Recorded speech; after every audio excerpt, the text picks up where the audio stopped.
El 3 de diciembre del año 2015, el abogado Alejandro Linares Cantillo entró a la Corte Constitucional, empezó a ser magistrado de la Corte Constitucional. Se acaba de terminar su periodo y hoy vamos a conversar precisamente de lo que ha pasado, lo principal, hacer un resumen de lo que ha pasado en estos años.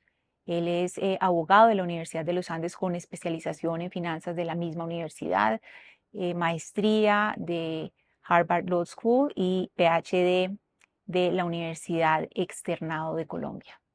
Bienvenidos a Entrevistas Cambio, bienvenido magistrado, ex magistrado, ya en este momento es ex Sí, en magistrado este Linares. momento, ex magistrado, muchas gracias Ana Cristina por la entrevista. ¿Cuál es el balance inicial que se hace de esta gestión de 8 años? Yo creo que es un balance muy positivo, es un balance, digamos, extraordinario, es de una gran riqueza. Yo creo que el paso por un cuerpo colegiado tan importante como la Corte Constitucional lo enriquece a uno mucho porque aprende de los demás y aprende uno a construir decisiones que son importantes para el país. Cuando sale o entra un magistrado, siempre la pregunta es cómo quedan las fuerzas dentro de la corte. Sale usted, entra un nuevo magistrado, ¿cómo quedan las fuerzas en este momento? Yo diría que las fuerzas quedan similares. Todo depende, pues, las inclinaciones, la visión de la vida de los magistrados. Yo, por ejemplo, soy un magistrado muy liberal en temas de libertades, ¿Mm? pero más conservador en temas económicos. Entonces, yo creo que la persona que me reemplaza, como viene de la escuela del externado, sería muy liberal, pero no sé su posición en temas económicos. De pronto también en ese tema también es más liberal que yo, que soy más, digamos, autorrestringido en esos temas. En esta administración, en esta presidencia de Gustavo Petro, se van a cambiar 5 magistrados. Se cambiarían 5, es decir, es un cambio muy importante. ¿Cómo se esperaría que quedara la Corte cuando cierre el periodo de Gustavo Petro, el periodo presidencial? Yo creo que en la arquitectura constitucional, pues el presidente puede ternar a tres magistrados.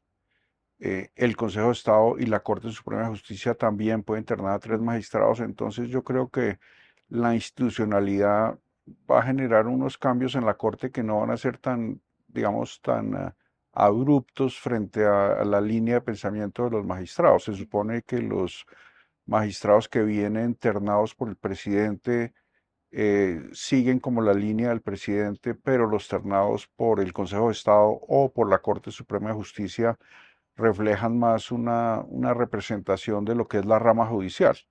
Los abogados por lo general somos muy institucionalistas, de cierta manera conservadores. Hay algo que uno oye mucho en los medios de comunicación y sobre todo en programas de opinión o en columnas que dicen, no, es que falló en derecho. Y el fallar en derecho es cuando falla como a uno le gusta, ¿cierto? O sea, generalmente cuando un opinador dice falló en derecho es porque falló como a esa persona le gusta.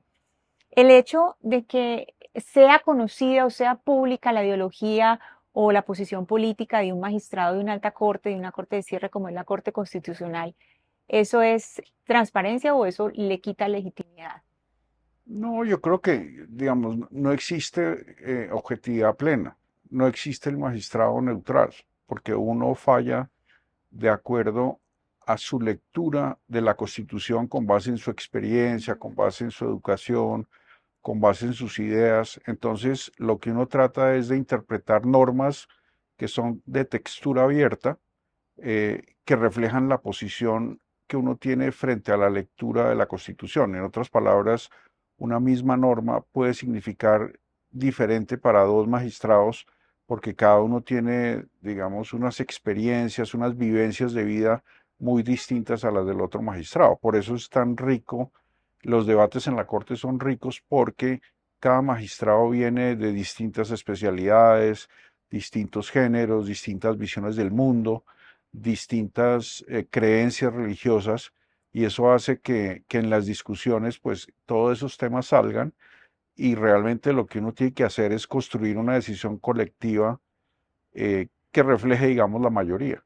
Pero digamos, siempre ustedes en esas conversaciones se van conociendo y más o menos intuyen cuál es la respuesta que va o cuál va a ser el voto de esta persona o esta otra. Pues hay como una especie de intuición ahí. De la corte como está en este momento, ¿quién diría usted que es tal vez el magistrado o la magistrada más sorpresivo? Yo diría que depende de los temas, ¿no? Porque ciertos temas difíciles, temas morales, temas que tienen que ver con, por ejemplo, temas como el aborto, como la eutanasia, temas donde implica profundas reflexiones filosóficas, más o menos uno sabe cómo están los votos en la corte, por las creencias de Ujú, los colegas. Otros temas son distintos y yo creo que en temas más, por ejemplo, como temas normales, digamos, temas no tan discutidos, las posiciones generalmente son predecibles, pero a veces hay sorpresas, ¿no? Eso pasa, por ejemplo, en temas de paz, uno sabe más o menos cómo piensan las personas en relación con eso. Entonces, o en temas como impuestos, o temas como decretar gasto, o temas como derechos de los indígenas, ujú. más o menos uno va conociendo a sus colegas para entender cómo piensan, pero a veces se equivoca uno, digamos, en su visión de cómo cree que van a votar los colegas. Pero magistrado, deme nombres de esas personas que son pues un poco sorpresivas o...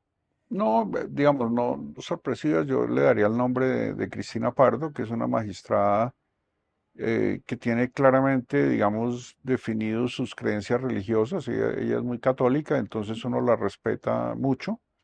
Por ejemplo, hoy fui a desocupar mi oficina y le regalé un cuadro de la Virgen de la Bordadita que tenía en mi oficina, porque, digamos, uno tiene que conocer las personas y entender cómo piensan. Entonces ella, en temas como aborto, como eutanasia, pues tiene sus creencias morales muy profundas y uno tiene que aprender a respetar eso. Y a pesar de eso, pues yo la admiro mucho a ella porque es muy clara y muy directa en sus posiciones y eso uno lo respeta, la coherencia intelectual de las personas y la coherencia moral la respeta mucho.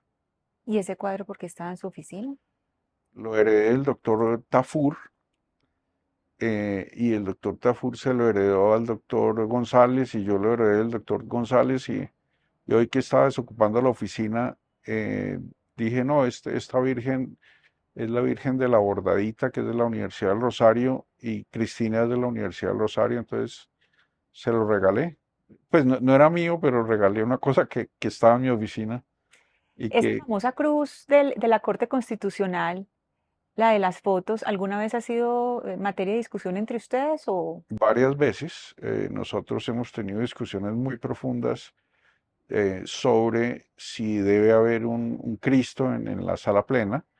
Recuerdo que recién llegado hubo un derecho de petición para que sacáramos el Cristo de la sala plena.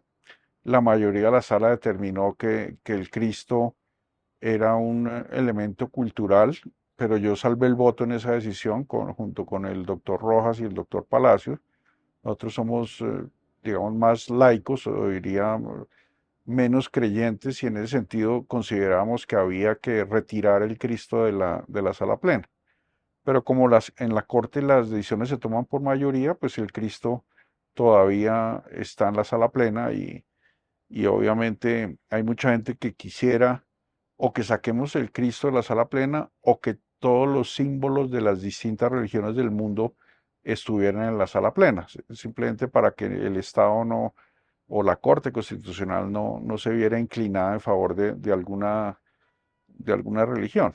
Ahora, hay que reconocer que nosotros somos tradicionalmente un país católico, apostólico y romano, pero eso no significa que el Cristo deba estar en la sala plena, pero uno tiene que respetar, digamos, las creencias de sus colegas. Entremos a hablar un poco de esas sentencias y decisiones, primero desde un plano más general y después ya puntualizamos en algunas. ¿Hay alguna sentencia de la que usted salga especialmente orgulloso, es decir, qué bueno que yo estuve ahí, y esto lo llena usted de orgullo o es como lo que usted considera su gran trabajo en su tiempo en la Corte? Yo creo que las sentencias son colectivas, son de la corte, son de la sala. Y por esa razón yo me siento, digamos, orgulloso de la sentencia de, de aborto, porque primero no estuve ahí, estuve, digamos, en la banca. Es como si el equipo anota un gol y uno mira el gol desde la banca, porque infortunadamente en esa decisión, que fue una decisión 5-4, yo creo que por hablar mucho, me recusaron de esa decisión y no pude participar en la decisión, pero en esa sentencia, que es la C-055 del 22, la Corte, digamos, removió adicionalmente las barreras para que las personas se puedan practicar la interrupción voluntaria del embarazo, las personas gestantes.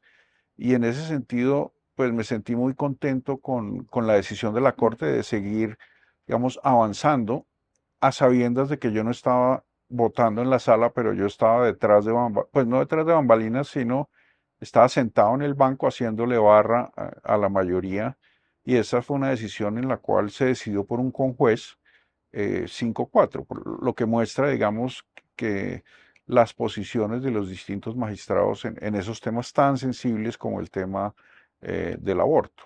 Entonces, me siento, digamos, orgulloso primero porque fue una lección para mí por hablar mucho, número uno, pero número dos, sentí que el hecho de que yo no estuviera presente en la sala, pero el hecho de que de que haya triunfado mi visión, eh, es un triunfo, digamos, no mío, es un triunfo colectivo de la Corte en el avance de los derechos de las mujeres. Obviamente, hubo mucha oposición a la decisión, pero esas son las decisiones, digamos, que avanzan en los derechos en este caso, de las mujeres, y creo que es una decisión que va a ayudar sobre todo a las mujeres más vulnerables, a las mujeres más pobres, que tienen que practicarse la interrupción voluntaria del embarazo en centros de salud, o ni siquiera en centros de salud, tienen que hacerlo en condiciones de marginalidad terribles que afecta de manera importante su salud e incluso su vida.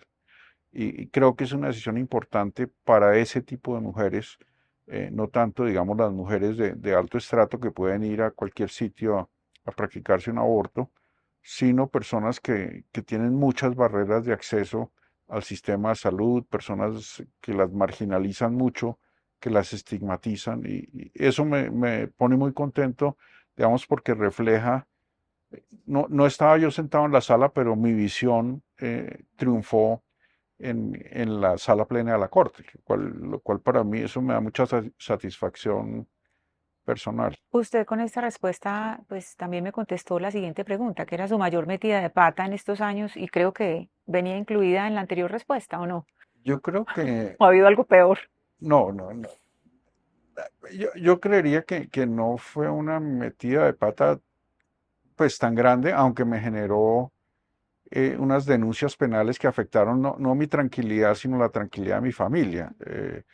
Yo creo que mi esposa sufrió mucho con esa denuncia penal, pero el único causante de ese problema fui yo, por hablar mucho. Ahora, no quiere decir que no haya dicho la verdad, sino que a veces en este país no se puede decir toda la verdad porque saltan todos los medios a atacarlo a uno, sobre todo en temas tan sensibles, porque eso tenía que ver con una tutela del expresidente Uribe, que también fue muy discutida en la Corte, y creo que pues uno aprende de sus errores. Como decía Oscar Wilde, pues la experiencia es el título que le damos a nuestros errores. Yo creo que ya aprendí la lección, por eso después de haber estado callado varios años, vuelvo otra vez a atender a la prensa con usted, y espero que esta entrevista no me genere mayores problemas como la que me generó esa entrevista de esa época. Eh, uno aprende, siempre aprende, y eso es bueno. Digamos, nadie es perfecto y uno va creciendo con los errores que comete en la vida. Ex magistrado Linares, si usted tuviera la oportunidad de repetir ese momento en que habló más de la cuenta y que dijo la verdad, como usted mismo lo ha dicho. ¿Lo volvería a hacer igual? No, yo creo que no, sobre todo porque, digamos, cuando uno habla más de la cuenta, se somete a que lo puedan recusar en temas en los cuales uno quiere participar en las discusiones de sala. Entonces, creo que si tuviera que volver a empezar, no volvería a hablar con los periodistas al aire, sino sencillamente hablaría informalmente, pero nunca, nunca al aire, porque pues uno sí comete errores y uno aprende las lecciones y creo que es mejor a veces cerrar la boca y tratar de explicarle a los periodistas las decisiones, pero no en vivo y en directo. Quedémonos un poco en los derechos de las mujeres y en esa decisión tan importante de la cual usted hizo parte y que, como dice, fue un poco testigo. Em, Siempre se pregunta uno por los derechos de las niñas indígenas y por toda la protección constitucional que tiene la jurisdicción indígena. Ese choque, uno a veces tiene la impresión de que se va resolviendo como a punta de tutelas, como que las niñas indígenas siguen siendo, estando como en una zona gris de desprotección. Yo creo firmemente en eso. Yo creo que se ha dado un debate muy interesante en el derecho constitucional y es hasta dónde respeta uno, digamos, la autonomía indígena. Nosotros tomamos una decisión con ponencia mía, que fue una sentencia muy bonita, en la cual reconocimos que la perspectiva de género puede, digamos, intervenir dentro de la autonomía de la jurisdicción indígena. En ese sentido, protegimos a una niña que no la estaban dejando participar como representante de un cabildo frente al Estado, y lo que señalamos era que había que proteger los derechos de la mujer al interior de una comunidad indígena. Esa sentencia, pues hasta ahora es como un avance, porque antes se decía que la Corte podía intervenir en lo que se llama el núcleo duro, la vida y la integridad personal de las mujeres y de los hombres indígenas, pero esta es una decisión que va un poquito más allá, tratando, digamos, de extender los derechos de las mujeres aún al interior de una comunidad indígena que se supone que no está sujeta a los estándares occidentales, digamos, de perspectiva de género. Ahora, esa decisión fue criticada por ser medio neocolonialista, en el sentido de que por qué nosotros los occidentales estamos interviniendo dentro de la autonomía indígena, pero yo creo que más y más está haciendo carrera la tesis de que incluso las comunidades étnicas tienen que cumplir con ciertos estándares de derechos humanos que están en los instrumentos de derechos humanos internacionales.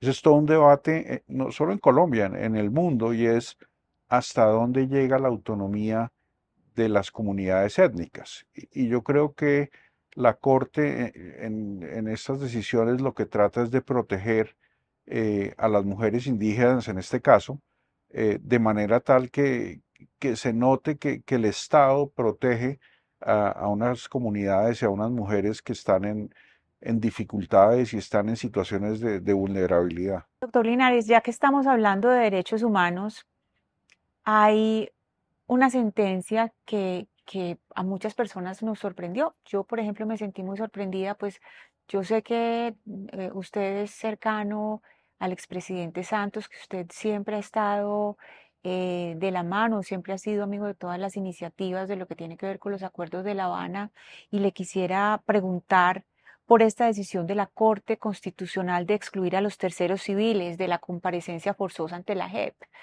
porque estas personas, pues estos terceros civiles, no estuvieron en justicia y paz.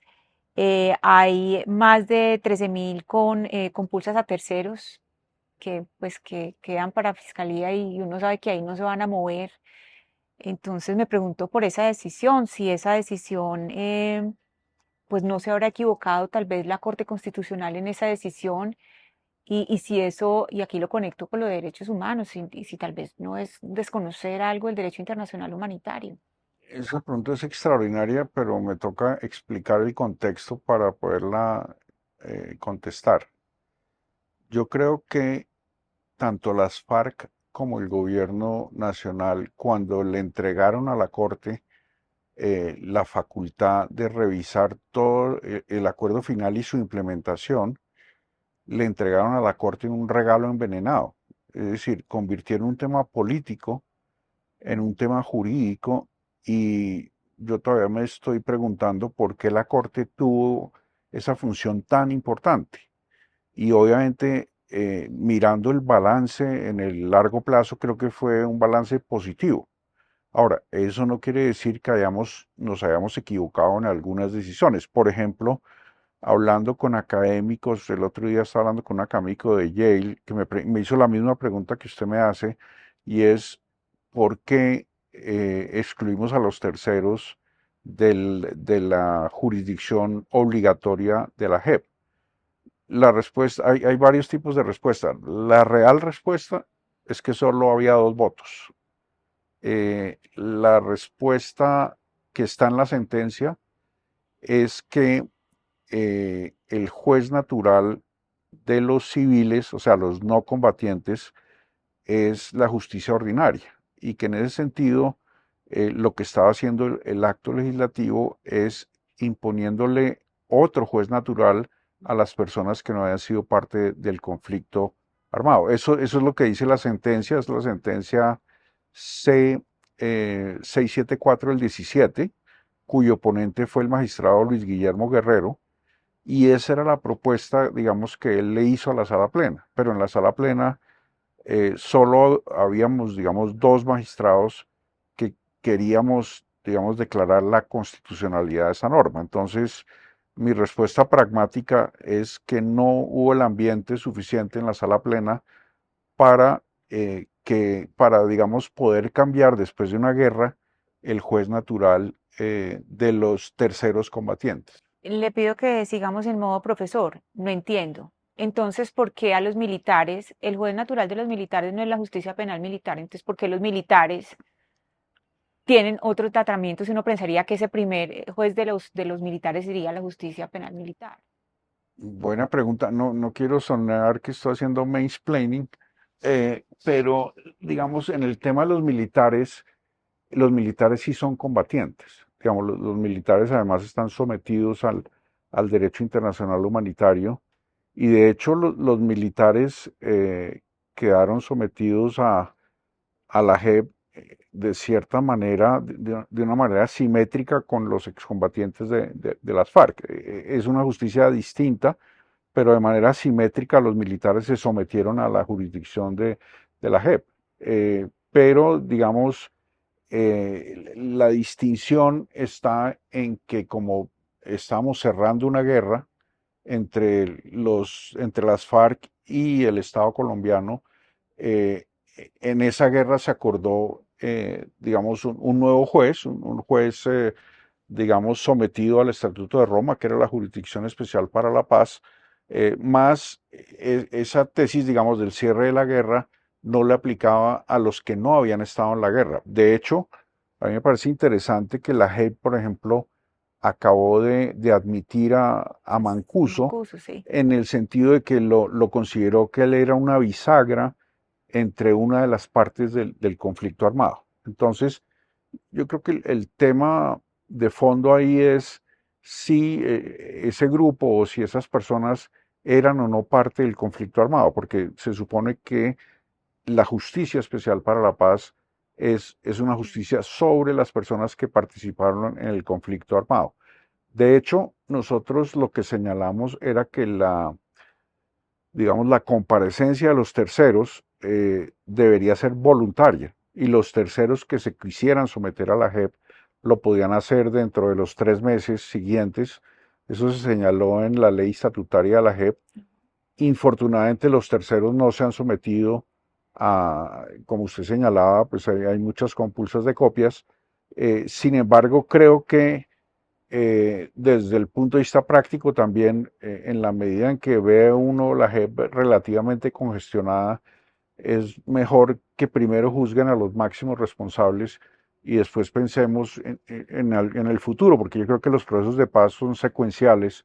Yo creo que en el futuro habría que pensar en una fórmula para incluir no solo a las partes del conflicto, sino a terceros dentro de una jurisdicción para la paz.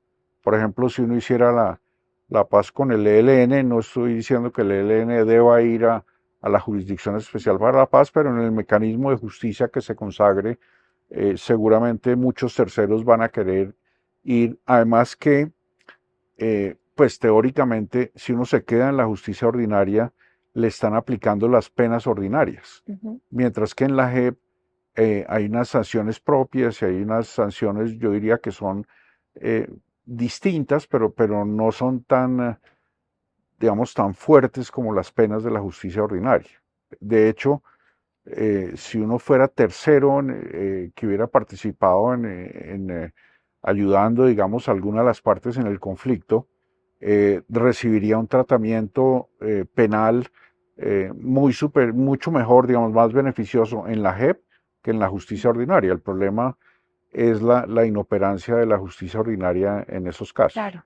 Y ahí es como pensar, usted me dice que claro, que es que los militares son combatientes, claro, hay una, pues claro, son un ejército, pero es también un poco asumir como que esos terceros no tuvieron ejércitos, cuando hubo terceros que efectivamente no solamente fueron bisagras, sino que tuvieron ejércitos. Y es, creo yo, pues que es muy desafortunada, que fue una decisión muy desafortunada. Ex magistrado Linares, ¿usted cree, tiene fe en la paz total? Yo soy partidario de la paz, eh, más que la paz total, de la paz grande, de la que hablaba el Francisco de Rú. Yo creo que hay que solucionar el conflicto armado en Colombia, no tengo duda. Creo además que la paz con los grupos políticos pues tiene un camino constitucional ya labrado, es un camino maduro, y creo que con grupos tan fuertes como por ejemplo el Clan del Golfo, hay que sentarse, no a negociar, pero sí a hacer acercamientos, porque si uno logra la paz con los grupos que tienen naturaleza política, pero no logra desmantelar las estructuras armadas, creo que eso puede generar problemas, por ejemplo, que esas estructuras maten a quienes se sometan al Estado de Derecho.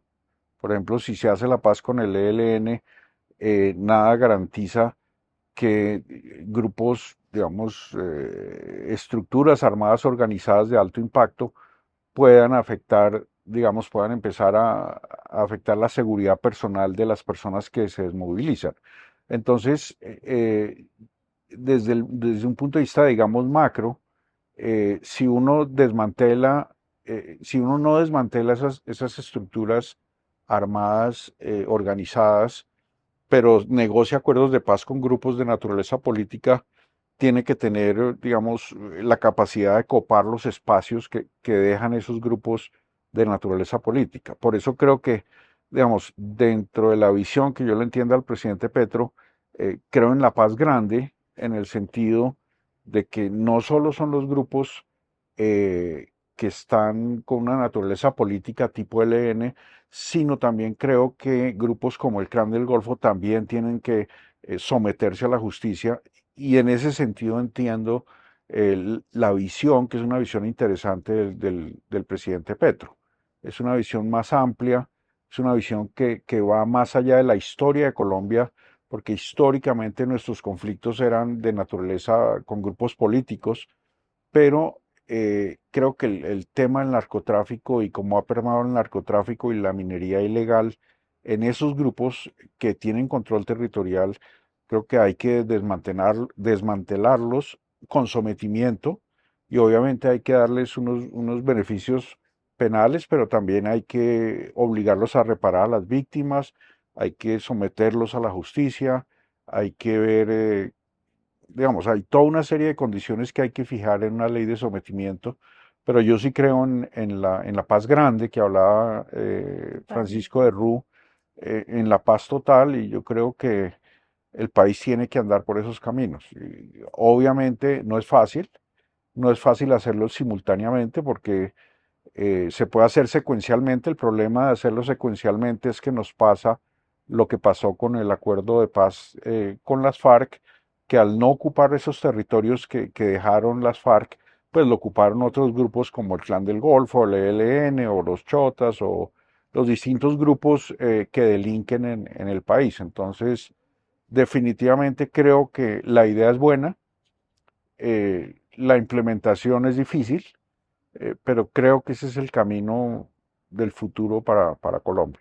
Sigamos con los acuerdos de La Habana. En este momento, hace unos segundos usted dice, claro, no se llegó y se acopó los territorios como se debió haber hecho para que funcionara, pero también se dice que tal vez ha habido problemas, bueno, lo de la implementación, eso siempre se comenta, pero problemas en el diseño, que no fue bien diseñado ese acuerdo. Mirando hacia atrás, ¿cuáles son esos problemas y el futuro que usted le ve a los acuerdos de La Habana?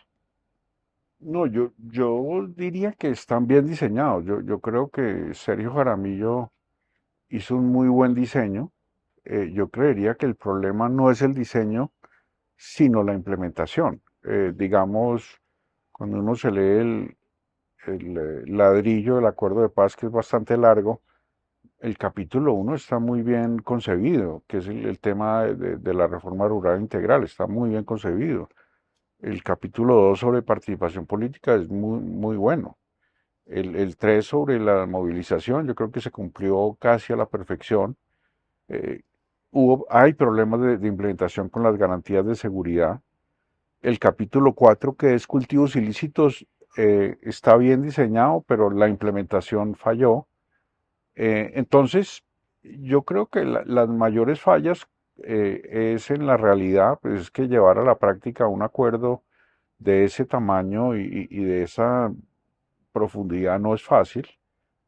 Creo que el presidente Petro está avanzando en algunos temas. Eh, Tal vez Duque, donde se implementó fue a través de la oficina de Emilio Archila, a través de los PDETs.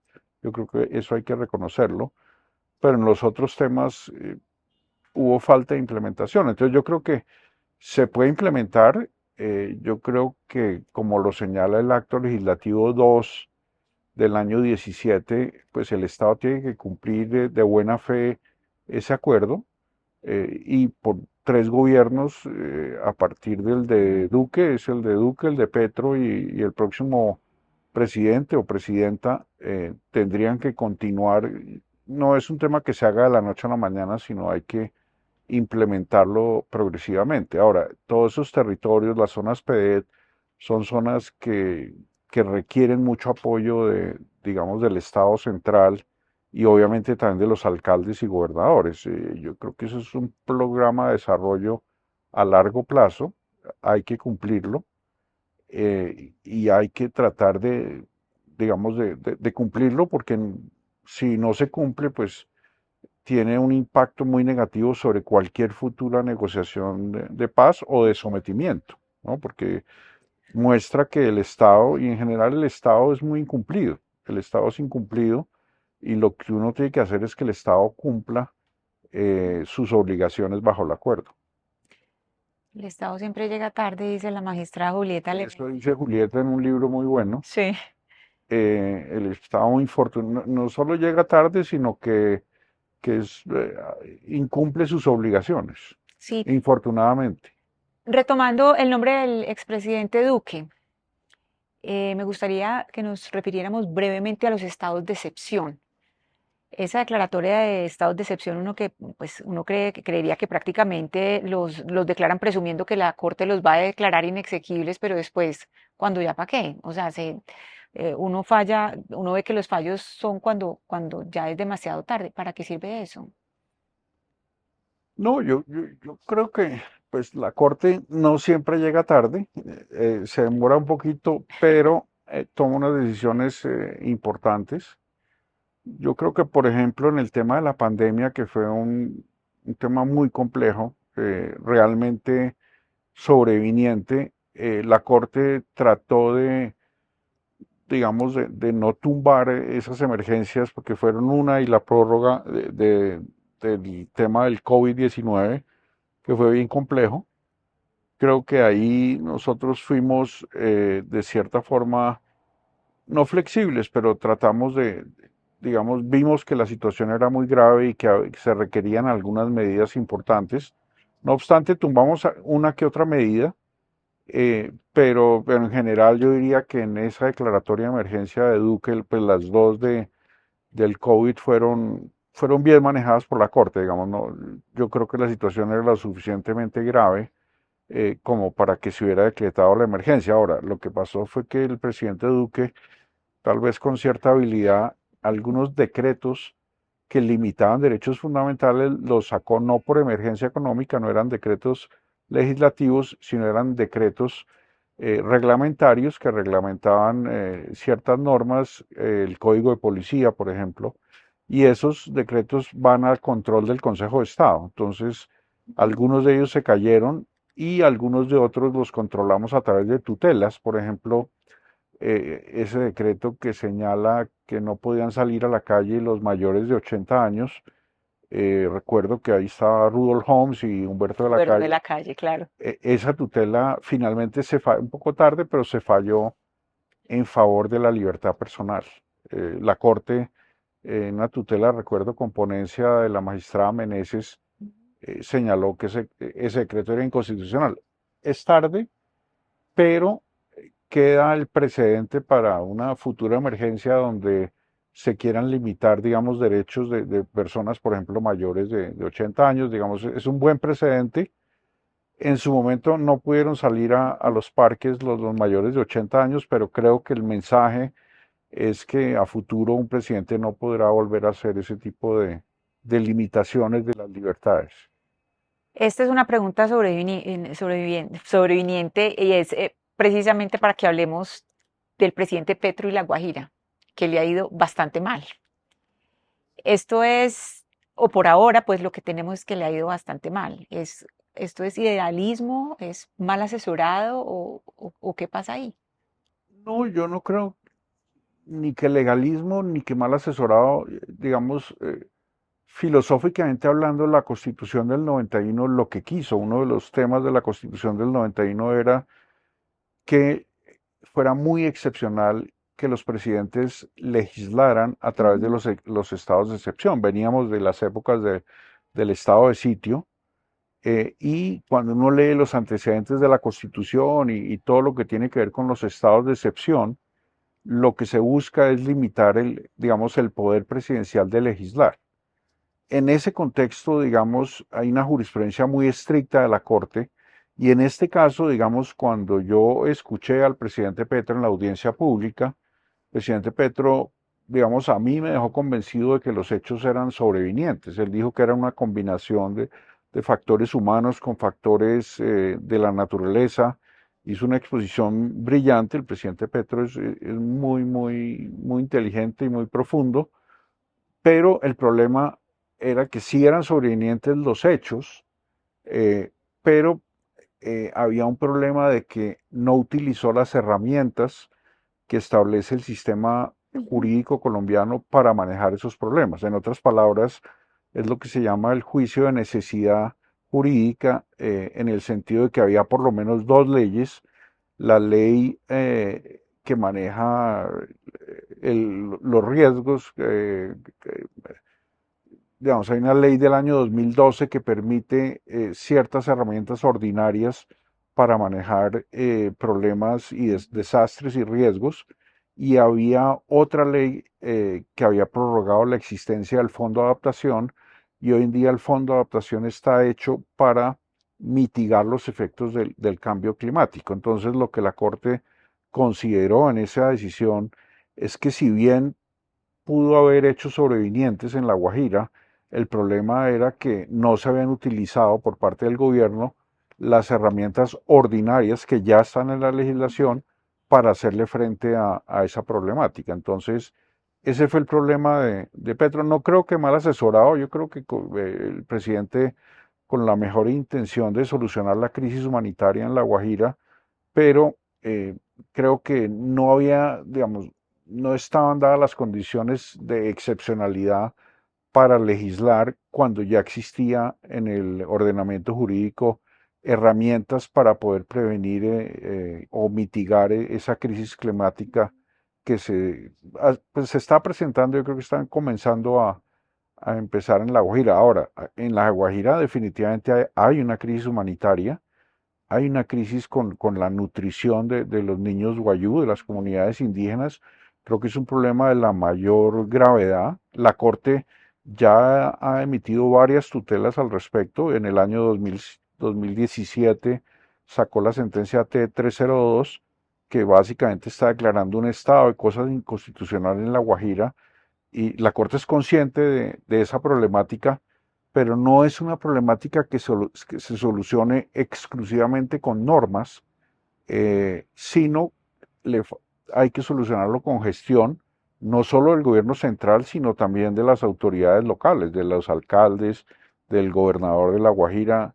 Eso requiere un trabajo consensuado y coordinado entre todos los niveles de gobierno, y, y digamos, no, yo no pienso que una crisis tan grave se solucione solo con el fetiche de una norma. Digamos, uno puede sacar todas las normas que quiera, pero si uno no hace gestión, las cosas no van a funcionar. Además, hay temas culturales muy difíciles de manejar, pues digamos, entrar a la cultura guayú es difícil, y de, mm, el tema cultural es complejo, y el tema más grave de La Guajira es la corrupción. Entonces, tampoco se soluciona mandando grandes cantidades de dinero, porque esos dineros pueden ir a los políticos, Sí. o a los cabildos indígenas. Digamos, uno de los problemas serios que hay, sobre todo con la niñez guayú, es el problema de la corrupción, que tampoco se arregla con normas. Yo creo que eso obedece mucho a esa visión colombiana de que creemos que los problemas se solucionan o con normas o con plata. Yo creo que ni con normas ni con plata se solucionan los problemas. Eso requiere desarrollo institucional, requiere mucha educación, requiere, eh, digamos, una maduración de las instituciones locales. Y nosotros a veces pensamos que desde Bogotá podemos solucionar todos esos problemas. Y no son problemas sencillos, son problemas complejos, que son, digamos, hay que solucionarlos en el largo plazo. Doctor Linares, ¿qué podemos esperar en la Corte Constitucional en la cual usted ya no va a estar? ¿Cómo le va a ir a la reforma a la salud y la pensional con los elementos que tenemos ahora? Yo diría que a la Corte Constitucional le va a ir bien. Yo creo que todas las cortes constitucionales en el mundo, pero en particular en Colombia, son frenos al poder, y siempre va a haber escaramuzas o tensiones entre el Ejecutivo y la Corte, e incluso entre el Legislativo y la Corte. Y yo pensaría que la Corte es una gran institución, muy ponderada. El hecho de que haya 9 magistrados quiere decir que caben todas las visiones, digamos, del mundo.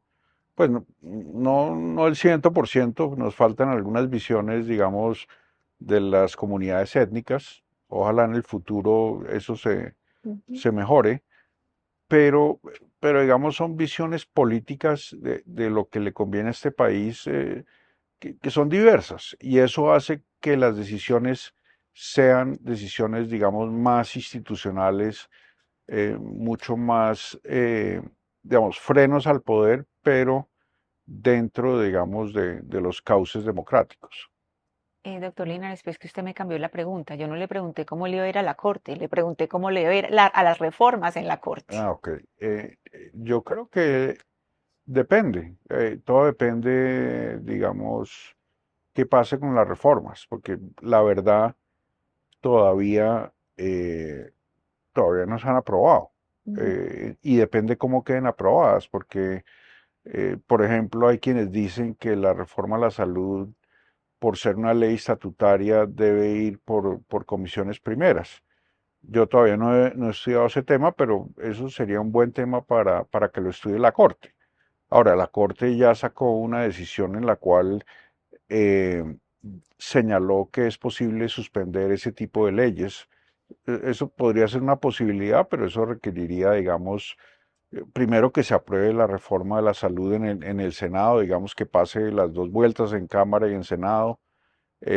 Y yo veo que esas reformas estructurales del presidente Petro, pues tendrían que pasar primero por el Congreso. Entonces, es muy difícil hacer futurología, pero yo creo que todo depende cómo queden aprobadas esas reformas, porque obviamente hay que mirar si los debates, hay que mirar la calidad de los debates, hay que mirar los temas cómo quedan al final del día, porque la Corte recoge siempre pues la voz del país y de eso se trata el proceso ante la Corte. Es un proceso siempre abierto, público, cualquier ciudadano puede participar y eso ayuda, digamos, a construir eh, decisiones que obedecen, digamos, a lo que se soñó con la Constitución del 91. Doctor Linares, para ir cerrando esta entrevista, pongamos a volar la imaginación un poquito.